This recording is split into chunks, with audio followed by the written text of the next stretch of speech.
The red alert sirens echoed through Luna Station as David Hayes rushed toward the communications center. His coffee spilled across the metal floor with each hurried step. Something big was happening. The kind of big that made veteran space officers forget their morning routines and run through corridors like academy cadets. "What do we have?" David asked as he burst into the cum room. Lieutenant Barnes looked up from her console, her face pale as moonlight. "Sir, we're receiving a transmission. It's not from any Earth vessel or colony." She paused, swallowing hard. "It's not human." The words hit David like a plasma bolt. After 2 centuries of searching the stars, sending radio signals into the void, and wondering if Earth was alone, they had their answer. He moved to the main display as Barnes fed the signal through the translators. The screen flickered to life, revealing a towering reptilian figure with scales that shifted between green and black. Its eyes were yellow slits that seemed to look right through the camera. When it spoke, the universal translator converted its hissing words into cold mechanical English. "Primitive species of the third planet, I am Ambassador Krell of the Vorthik Empire, speaking for the Galactic Council. We have observed your development for the past 50 of your years. Your species shows dangerous tendencies toward aggression and unpredictable expansion. The Council has voted. You will surrender your independence and accept integration as a protected species under our guidance." David felt his blood turn to ice. This wasn't the peaceful first contact that humanity had dreamed about for generations. This was a conquest demand dressed up in diplomatic language. Krell continued, his voice never changing tone. "You have 72 of your hours to respond with complete acceptance. Your weapons will be surrendered. Your military will be disbanded. Your expansion beyond this system will cease. In return, the Council will provide protection and guidance as we have for 2,000 lesser species across the galaxy." The transmission cut to show massive ships hanging in space beyond Jupiter. Even at this distance, their size was clear. Each vessel dwarfed Earth's largest battleships like whales next to minnows.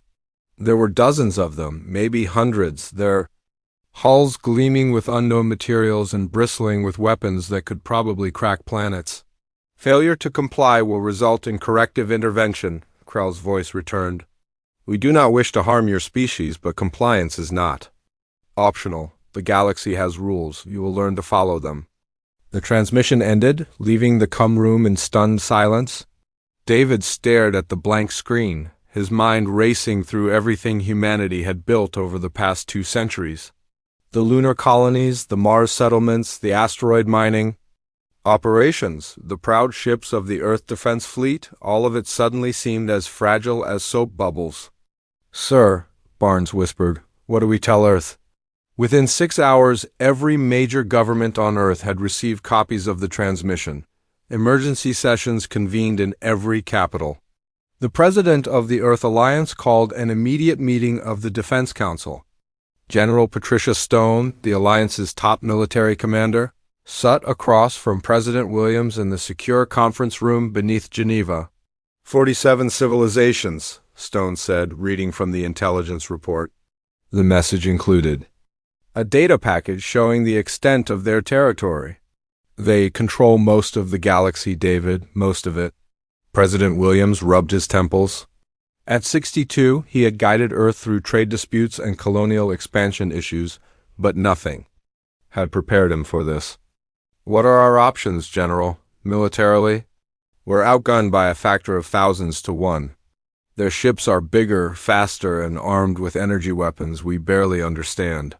Our entire fleet is maybe 200 vessels. They're showing almost 300 just in that one group beyond Jupiter. And diplomatically?" Stone's expression darkened. "They're not offering negotiation. This Ambassador Krell made that clear. Submit or be conquered. Those are our options according to them." The president stood and walked to the window overlooking Lake Geneva.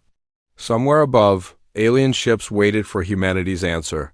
Ships belonging to species that had conquered 2,000 other worlds. Species that saw Earth as just another primitive planet to be absorbed into their galactic empire. "What do you think they'll do if we refuse?" Williams asked. Based on their transmission, they'll demonstrate their power. Probably destroy some of our ships to show us resistance is futile, then they'll demand surrender again. If we still refuse, they'll escalate until we have no choice but to comply or face extinction. Williams nodded slowly. It was the rational analysis. The smart choice was obvious. Humanity was one young species facing an empire of 47 advanced civilizations. The math was simple and brutal, but there was something else to consider. Something that couldn't be measured in ship counts or weapon yields. General, in all of human history, when has our species ever willingly bowed to a superior force without a fight? Stone was quiet for a long moment. Never, sir, not once.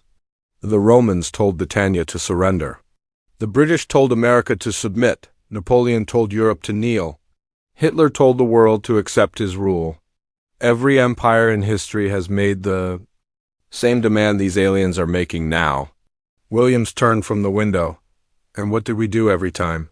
We fought back. Even when the odds were impossible, especially then. Williams walked back to his desk and opened a communication channel to Luna Station. David Hayes appeared on the screen, still in the same uniform he'd worn when the transmission arrived. David, I need you to prepare a response to Ambassador Krell, 2 words only. What should I tell them, sir? Williams looked at General Stone, who nodded grimly.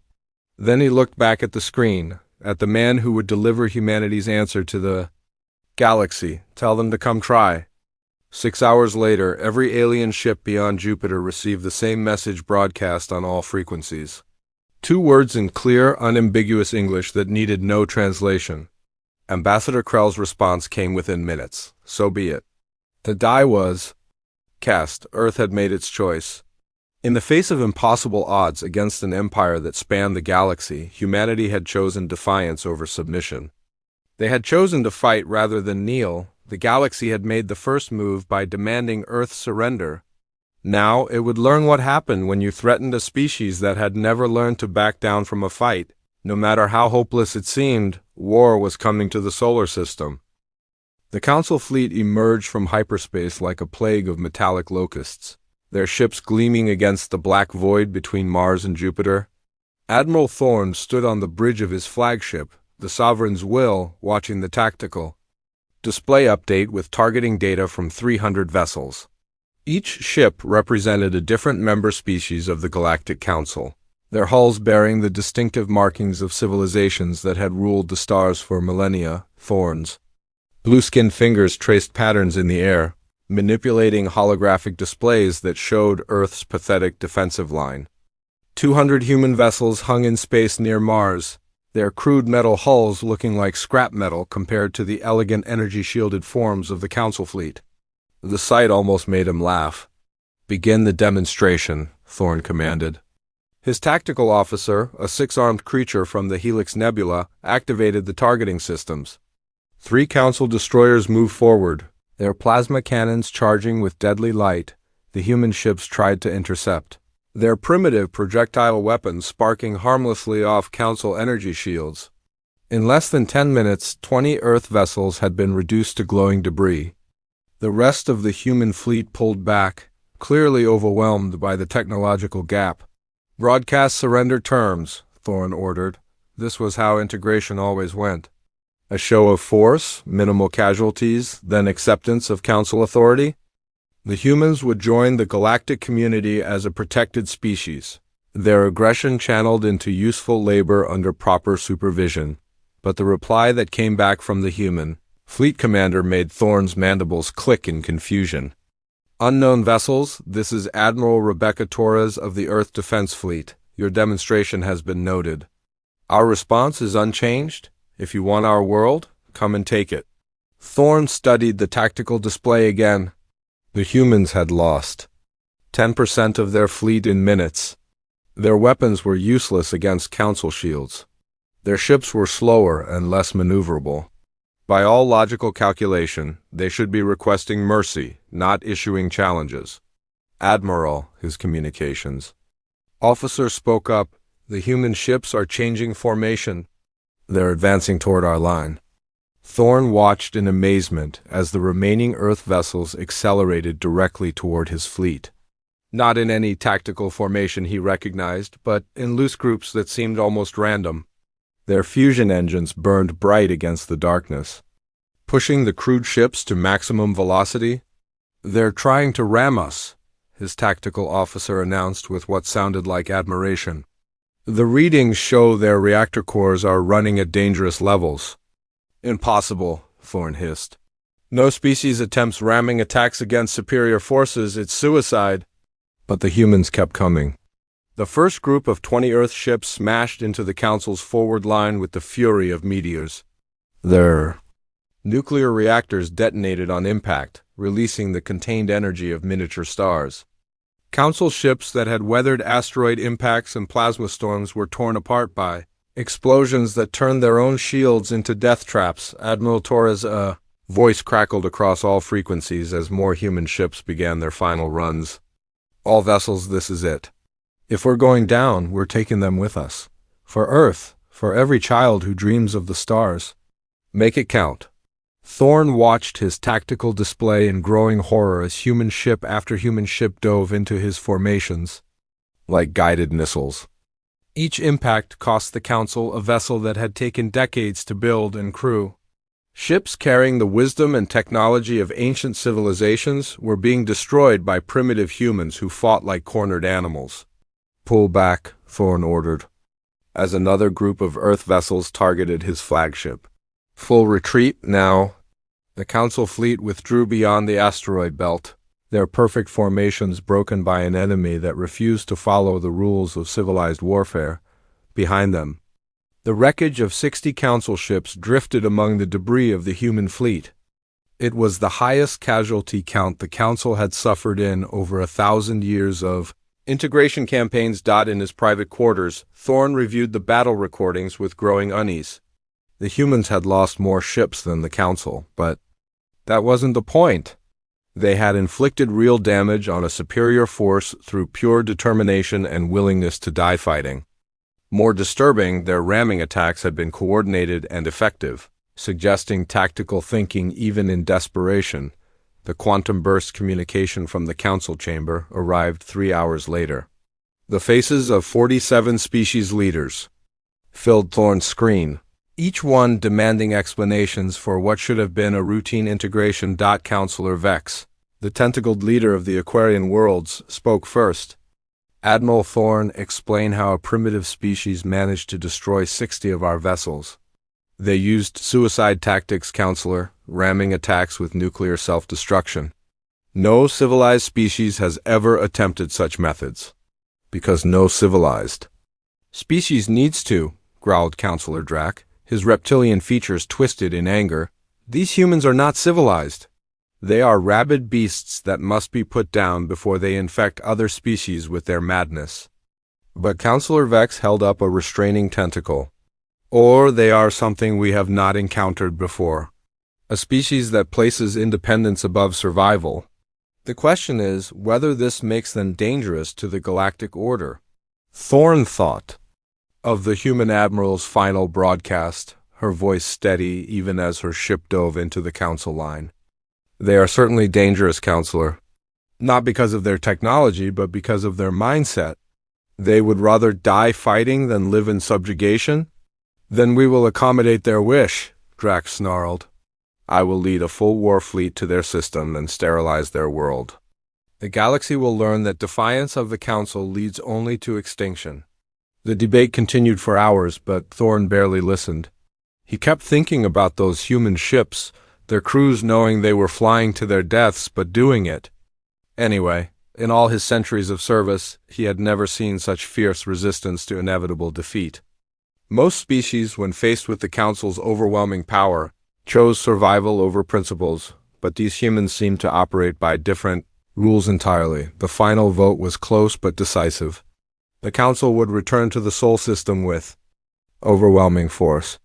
Not to integrate humanity into galactic civilization, but to make an example of them. The human species would serve as a warning to any other young race that might consider resistance. As the communication ended, Thorn looked out at the stars and wondered if the Council truly understood what they were about to face. The humans had lost this battle, but they had fought with a ferocity that shook every assumption about how wars were supposed to be conducted. For the first time in his long military career, Admiral Thorn found himself hoping that the next engagement would end quickly. Not for the Council's sake, but for the humans. Because a species willing to die rather than surrender deserved better than the extinction that was coming their way. But deep in his warrior's heart, Thorn suspected that the humans weren't done surprising the galaxy. And that thought both thrilled and terrified him. The salvage operation in the Mars debris field had been going on for 3 months when Dr. Alan Ridge made the discovery that would change everything. Floating in the wreckage of a Council destroyer, his engineering team found intact power cores and shield generators that had somehow survived the fusion explosions. Alan's hands shook as he examined the alien technology in Earth's most secure laboratory. The energy patterns were unlike anything in human science, but the principles were becoming clear. These weren't just advanced versions of human technology. They were completely different approaches to manipulating matter and energy. The shield matrix uses quantum field fluctuations to deflect incoming energy, he explained to the assembled Earth Defense Council. But it has a weakness. Kinetic impacts at certain frequencies can create resonance cascades that collapse the entire system. General Stone leaned forward across the briefing table. You're saying we can punch through their shields? More than that, we can make their own shields work against them? Alan activated the holographic display, showing computer models of the new weapons his team had designed. These fusion torpedoes are designed to burrow through shield matrices using kinetic penetration, then detonate their fusion cores inside enemy hulls.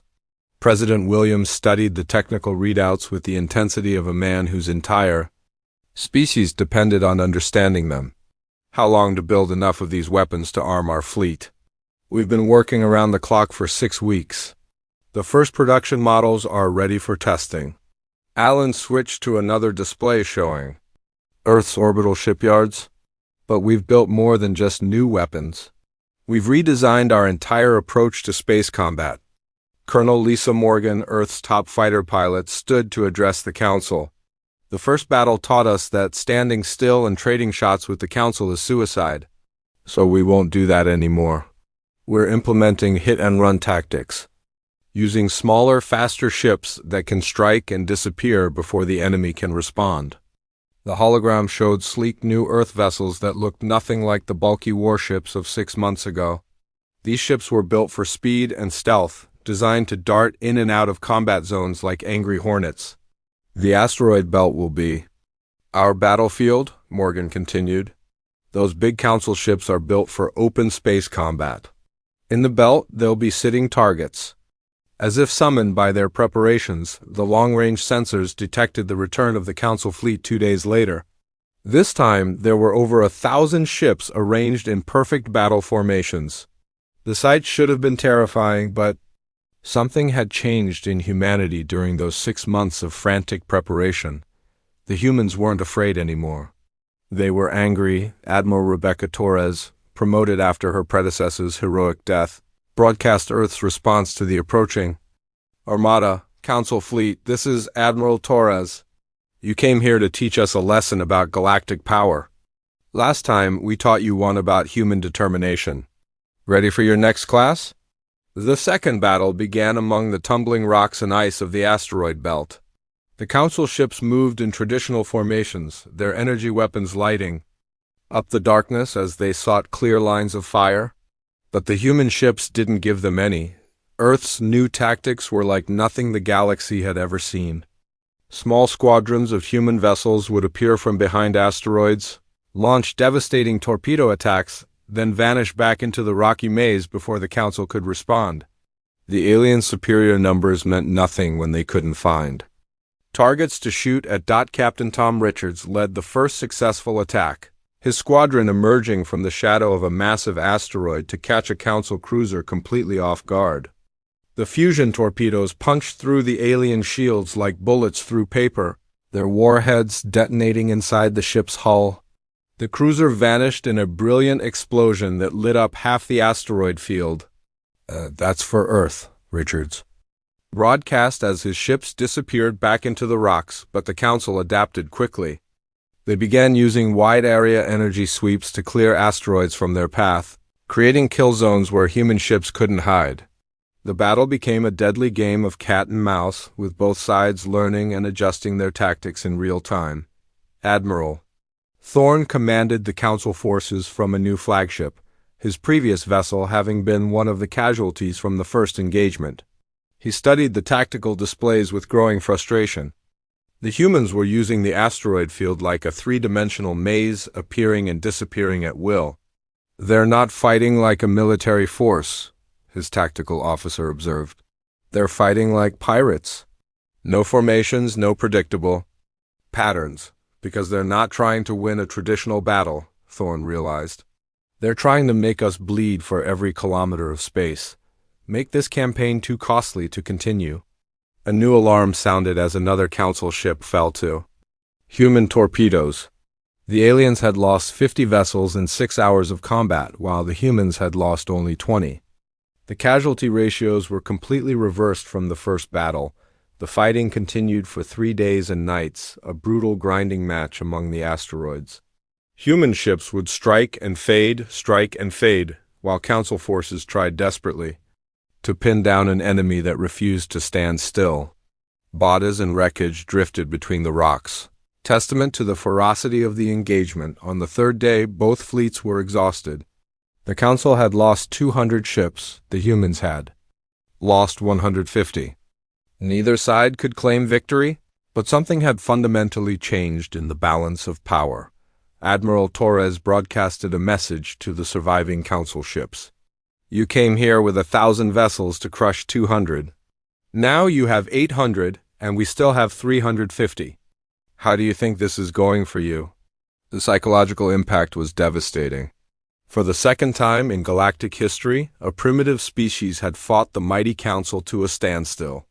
More than that, they had inflicted serious losses on a force that was supposed to be invincible. Thorne received urgent communications from across the galaxy as word of the battle spread. Other species were watching, learning that the Council could be hurt. Some were even beginning to ask dangerous questions about the legitimacy of galactic rule. The most disturbing report came from the Caldari system, where a tribute fleet had mysteriously vanished while en route to Council space. Intelligence suggested that the mammalian Caldari had finally found the courage to rebel after watching humanity's example. "The humans are not just fighting us," Thorne reported to the Council chamber. "They're inspiring others. Their defiance is becoming contagious." Counselor Drax's image flickered with rage on the quantum communicator. "Then we will make an example that no species can ignore. Prepare the full war fleet. Every available ship. We will turn their solar system into a graveyard that serves as a warning for the next 10,000 years." But as Thorne looked out at the asteroid field where so much blood had been spilled, he wondered if the Council truly understood what they were unleashing. The humans had proven they could adapt, learn, and fight with a creativity that defied old galactic military doctrine. The next battle would determine whether humanity survived or perished. But regardless of the outcome, the galaxy would never be the same. A species that refused to bow had shown others that resistance was possible, and that knowledge, once planted, was impossible to destroy. The rebellion started on Keldros Prime with a single act of defiance. Commander Zara of the Caldari Defense Corps stood before the Council tribute collector, her fur bristling with generations of suppressed anger. The tribute ship hung in orbit above her world, waiting to carry away another cargo of Caldari youth to serve as laborers in Council factories. "No," she said simply. The Council administrator, a thin-limbed creature from the spiral arms, clicked its mandibles in confusion. "Commander, you misunderstand. This is not a request. The tribute quota is mandatory under galactic law." "I understand perfectly," Zara replied. "I've seen the reports from the Sol system. A young species fought your mighty fleet to a standstill. Twice. If humans can say no to the Council, so can the Caldari." Within hours, fighting had erupted across 3 Caldari worlds. The mammalian species had been conquered 2 centuries ago, their warrior culture brutally suppressed by Council peacekeepers. But something had awakened in them after watching humanity's impossible victories. The spark of resistance that had been smothered for generations suddenly blazed to life. The news reached Earth through intercepted Council communications.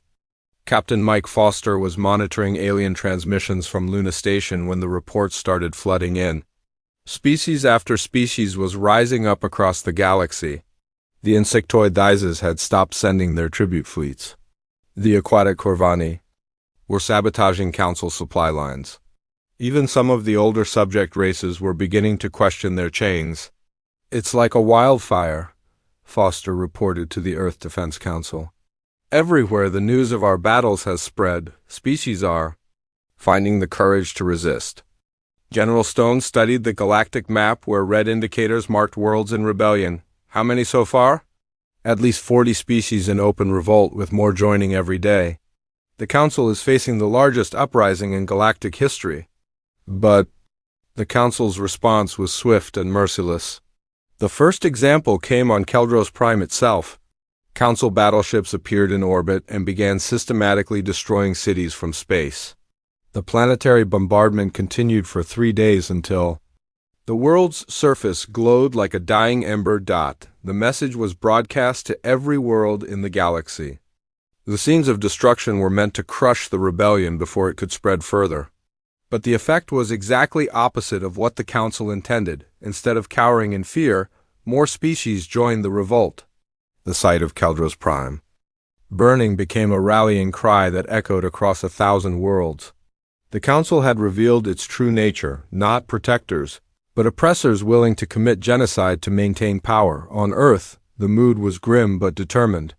President Williams addressed the Global Assembly with words that would be remembered for centuries. "The galaxy is learning what we knew from the beginning. Freedom is worth fighting for, no matter the cost. We didn't ask to be the spark that lit this fire, but we will not let it die while we draw breath." The first direct contact with rebel forces came when Captain Foster received an encrypted message from the Caldari survivor fleets. Commander Zara had escaped the destruction of her homeworld with 50 ships and a burning desire for revenge. "Human vessel, this is Commander Zara of the Free Caldari. We request permission to enter your system. We have intelligence you need and a proposal for mutual cooperation." The meeting took place in the asteroid belt, among the wreckage from humanity's second battle with the Council. Zara's ship was sleek and predatory, built for hit-and-run warfare rather than the traditional Council preference for massive battleships. "Your tactics in the asteroid field have become legend among the rebel fleets," Zara told Admiral Torres via holographic communication. "We've adapted your strategies to our own capabilities. The results have been encouraging." Torres studied tactical reports from across the galaxy. The rebel forces were using human-inspired guerrilla tactics to devastating effect. Instead of meeting Council fleets in open battle, they struck supply convoys, communication relays, and isolated outposts before vanishing into the deep void between stars. The Council's strength comes from their belief in their own invincibility. Zara continued, "You've proven they can bleed. Now we're teaching the galaxy that they can die." But the Alliance went deeper than military cooperation. The rebels brought something Earth desperately needed: intelligence about Council capabilities and weaknesses. In return, humanity shared its rapid adaptation techniques and tactical innovations. The breakthrough came when Corvani saboteurs provided coordinates to an ancient archaeological site in the Outer Rim. The water-dwelling species had been forced to excavate alien ruins for the Council, but they had kept records of their most significant discovery. "The predecessors," Dr. Ridge explained to the Emergency Science Council, "a species that vanished 50,000 years ago, leaving behind ruins scattered across the galaxy. The Council has been suppressing information about them for millennia. The archaeological data was staggering. The predecessors had possessed technology that made even Council advances look primitive, faster than light travel that could cross the galaxy in days instead of months. weapons that could manipulate space and time itself. Most intriguing of all, evidence that they had simply disappeared overnight at the height of their civilization. Why would the Council hide this? President Williams asked. Because the predecessor ruins prove that the Council isn't the natural heir to galactic civilization, Ridge replied. They're just another species that happened to expand first after the real galactic empire fell. Their authority is based on lies. The discovery changed everything. Rebel fleets began raiding Council archaeological sites, recovering predecessor artifacts that had been locked away in secret vaults. Each piece of ancient technology brought new possibilities for resistance. Meanwhile, the Council's response to the galaxy-wide rebellion grew increasingly desperate. Councilor Drack had convinced his colleagues to authorize the use of planet-killer weapons, massive devices that could crack worlds like eggs. The threat was clear: submit or face total extinction, but threats that might have worked against individual species fell flat against a galaxy-wide alliance. When the Council threatened to destroy the Thises' homeworld, 50 other species pledged to retaliate against Council colonies. The mathematics of mutual destruction suddenly favored the rebels. The war was expanding beyond anyone's control. What had started as humanity's refusal to surrender had become a galactic civil war that threatened to tear apart the established order of civilizations. Admiral Torres received intelligence that made her blood run cold. The Council was assembling its ultimate response, a fleet of 10,000 ships drawn from every member world. Not just to destroy Earth, but to make such an example of humanity that no species would ever dare resist again. They're coming. With everything they have, she reported to the emergency defense meeting. Every ship, every weapon, every soldier they can spare. This won't be a battle, it'll be an extermination. But humanity had learned something important during the months of galactic rebellion. They were no longer alone. The message that went out to rebel fleets across the galaxy was simple and direct. The final battle is coming to Sol System. All who believe in freedom, all who refuse to kneel, are welcome to make your stand with us. The response was overwhelming. Ships from 200 species began converging on Earth, their crews representing every form of life the galaxy had produced. Mammalian Caldari, insectoid Thises, aquatic Corvani, and dozens of other races united by a common cause. For the first time in galactic history, a multi-species alliance was preparing to face the Council as equals rather than subjects. The outcome would determine whether freedom or tyranny ruled the stars for the next 1,000 years. Earth had become the symbol of resistance. But now the entire galaxy would discover whether that symbol could survive the Council's final, desperate attempt to maintain their crumbling empire. The ancient ruins on Dead World Kepler 442b held secrets that would reshape the galaxy. Dr. Alan Ridge knelt in the dust of a civilization that had died 50,000 years before humans discovered fire, his hands carefully brushing away debris from what looked like a simple crystalline sphere. But when his instruments scanned the artifact, the readings made him question everything he knew about physics. The crystal contained folded space-time, compressed dimensions that existed outside normal reality. More incredibly, it still functioned after millennia of abandonment. "It's a quantum tunnel generator," he whispered to his archaeological team. The predecessors could fold space itself, travel anywhere in the galaxy instantly. The discovery came just in time. Long-range sensors had detected the Council's ultimate armada approaching Sol System, 10,000 ships representing the combined military might of 47 civilizations. Every vessel the Council could spare, armed with weapons capable of sterilizing entire worlds. But humanity had allies now. The rebel fleets had converged on Earth, bringing ships from 200 species united by their refusal to bow to tyranny. Their combined force numbered barely 800 vessels against the Council's 10,000. But each ship carried crews who had already chosen freedom over survival. Admiral Sarah Chiun stood in the command center of humanity's new flagship, the predecessor enhanced vessel called Unity. The ship itself was a marvel of combined galactic technology. built using human engineering principles enhanced by alien innovations and powered by recovered predecessor crystals. Final status report. She requested as the countdown to battle reached its final hours. All rebel fleets in position, reported Captain Foster. Keldari strike squadrons holding at Sector 7. Vise's swarm fighters deployed in asteroid ambush positions.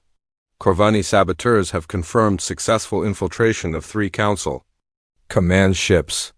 Chun studied the tactical display showing both fleets. The Council Armada approached in perfect formation, their ships arranged in the traditional battle lines that had dominated galactic warfare for millennia. They expected another conventional battle, even if on a larger scale than ever before. They were about to learn that conventional warfare was exactly what they weren't getting. The battle began at dawn on Mars Standard Time, though in space there was no sun to mark the passage of day and night. The Council fleet opened with a massive bombardment that should have shattered any defending force. Plasma beams and particle cannons lit up the void like an artificial aurora.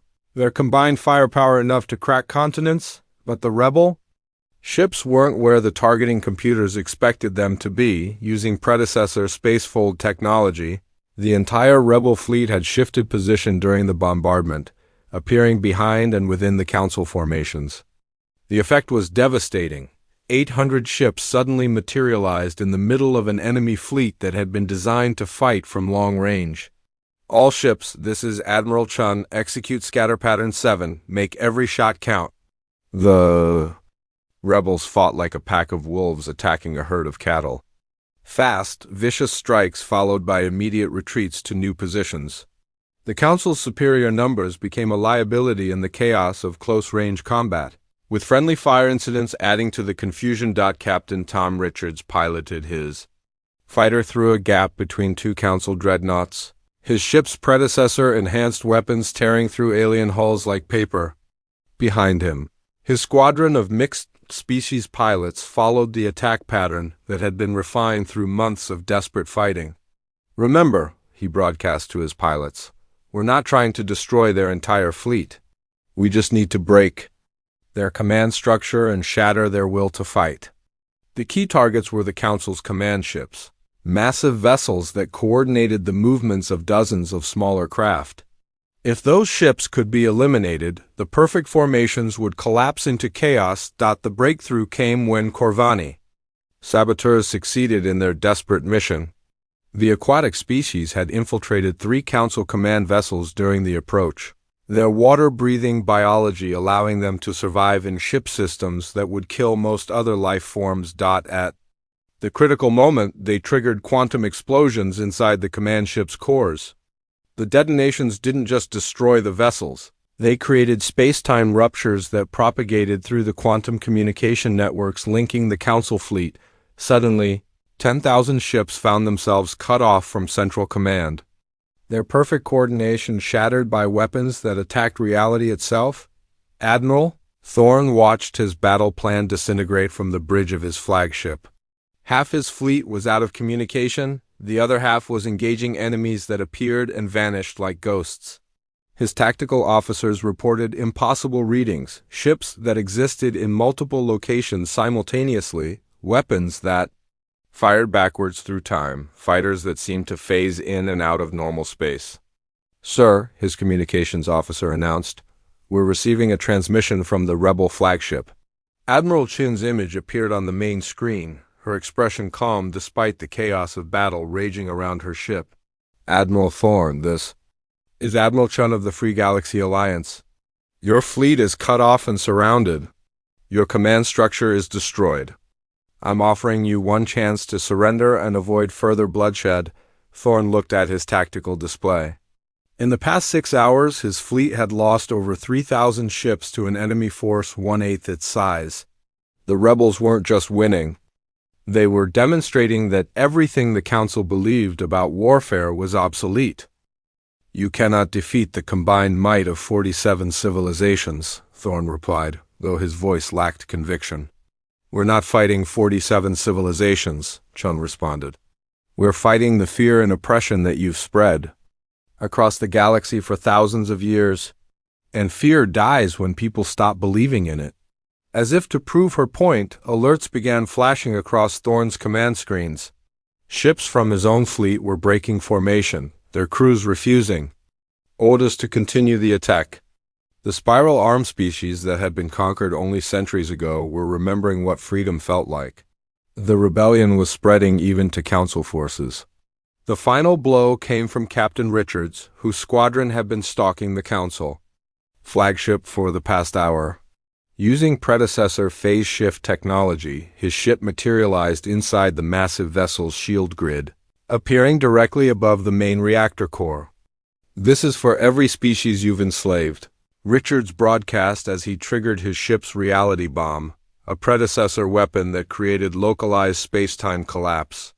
The explosion consumed the flagship and propagated outward through quantum fields, disabling hundreds of nearby council vessels. The shockwave rippled through both fleets, marking the moment when galactic history changed forever. Admiral Thorne found himself adrift in an escape pod, watching the greatest fleet ever assembled scatter like leaves in a storm. Around him, council ships were surrendering or fleeing to hyperspace, their crews no longer willing to fight for an empire built on oppression. But the real victory wasn't measured in destroyed ships or territory conquered. It was measured in the message broadcasts that went out to every world in the galaxy, carried by the quantum communication networks that the Council had built to maintain their rule. "People of the galaxy," Admiral Chun's voice reached a trillion. "Ears across 1,000,000 worlds. Today marks the end of the Council's tyranny. No longer will species bow to those who claim authority through force. The galaxy belongs to all of us, not to those who would cage our dreams among the stars." On world after world, the response was immediate. Council governors found themselves facing populations that no longer feared their authority. Tribute fleets turned around and headed home. Garrison forces laid down their weapons rather than fire on civilians who demanded their freedom. The galactic order that had existed for millennia crumbled in a matter of days. 6 months later, representatives from over 400 species gathered on Earth to draft the Galactic Accord, a new constitution based on cooperation rather than domination. The meeting halls in Geneva hosted beings that had never before been allowed to speak as equals. Dr. Ridge stood before the assembly, holding one of the predecessor crystals that had made victory possible. "These artifacts taught us something important," he said.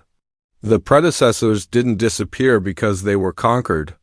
They transcended the need for empire entirely, moving beyond the physical universe to explore dimensions we can barely imagine. They left these tools behind as a test," he continued, "to see if younger species could learn to cooperate instead of dominate. We passed that test, but only because one species refused to surrender when surrender seemed logical. The human." Delegations sat quietly as representatives from across the galaxy rose to speak. The Kaldari praised humanity's tactical innovations. The Thizes honored their willingness to sacrifice for others. The Kovani celebrated their refusal to accept the impossible. But it was Commander Zara who spoke the words that would be carved into monuments across the galaxy. The Council made their first move when they came to conquer Earth. They believed that superior force automatically grants superior right. But humanity taught us that the strongest force in the universe isn't weapons or technology, it's the refusal to kneel. She gestured toward the human representatives. Earth made the last move in this ancient game of conquest and submission. They showed us that freedom isn't something that can be given or taken away. It's something that exists in the choice to stand up and fight, even when fighting seems hopeless. The Galactic Accord was signed by unanimous consent, establishing principles that would guide interstellar civilization for millennia to come. No species would rule another. No world would be forced to surrender its independence. No being would be denied the right to reach for the stars. As the representatives returned to their homeworlds, Earth found itself in an unexpected position. The species that had been too primitive to join galactic civilization was now its moral center. Not because they had conquered their enemies, but because they had inspired them to become something better. Admiral Chun stood on the observation deck of Luna Station, watching ships from 100 different worlds depart for their homes. Each carried with them the knowledge that tyranny could be defeated, that cooperation was stronger than conquest, that the galaxy was big enough for every dream that sentient beings could imagine. The war was over.